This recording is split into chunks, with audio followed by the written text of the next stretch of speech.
సుబ్రహ్మణ్య భుజంగ స్తోత్రం 32వ శ్లోకం.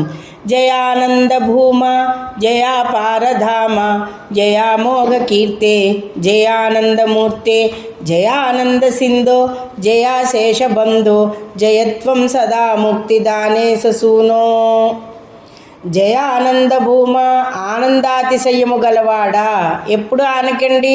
నిజమైన భక్తులు వెళ్ళి ఆయన పాదాలు పట్టుకుని నువ్వు ఉన్నావు నాయన, మమ్మల్ని ఎల్లవేళలా చల్లగా చూస్తావు అన్నప్పుడు ఆయన గొప్ప ఆనందంతో అతిశయంతో ఉంటాడు.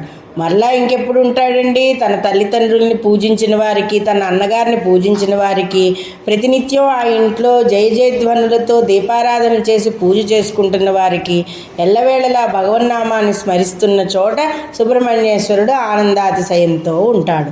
ఆనందాతిశయము కలవాడా, గొప్ప తేజస్సు కలవాడా. సుబ్రహ్మణ్యేశ్వర ఆరాధన చేసినట్లయితే తేజస్సు పెరుగుతుందండి, యశస్సు పెరుగుతుంది, ధైర్యం పెరుగుతుంది, జాతక చక్రంలో ఉండే దోషాలన్నీ కూడా తొలుగుతూ ఉంటాయి. గర్భిణీ స్త్రీలకి మంచి సంతానం పుడతారు.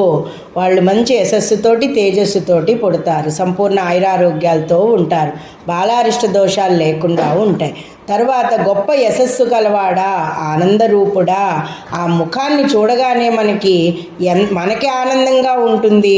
ఆయన ముఖం ఎల్లవేళలా చిరునవ్వుతో ప్రశాంతంగా భక్తులని చూస్తూ ఎంతో ఆనందంగా తాను ఉంటున్నప్పుడు మనకి కూడా ఆనందరూపుడే కనబడతాడు. ఆనంద సముద్రుడా, ఎల్లరికీ కూడా బంధువైన వాడా, అందరికీ మోక్షాన్ని ఇచ్చేవాడా. ఓ శివకుమారా, ముక్తిదానేస సూను. ఓ శివకుమారా, నీవు సర్వోత్కర్షచే ఎల్లప్పుడూ ఒప్పుదువుగాక అని చెప్పి ఆదిశంకర్లు చెప్తున్నారు. మీరు ఏదైనా ముఖ్యమైన కార్యాల నుంచి బయటికి వెళుతున్నప్పుడు కానీ, కోర్టు వ్యవహారాల పట్ల బయటికి వెళుతున్నప్పుడు కానీ అవి సక్సెస్ అవ్వాలన్నా, అలాగే ఆ కోర్టు ప్రాంగణంలో కూడా కూర్చున్నప్పుడు ఈ జయస్తోత్రాన్ని చదువుకోవడం వలన జయం జరుగుతుంది. అంతేకాకుండా సుఖప్రసవం అవ్వడానికి కూడా ఈ 32వ శ్లోకాన్ని ఒక్కటి కూడా చదువుకుంటే చాలా మంచిదండి.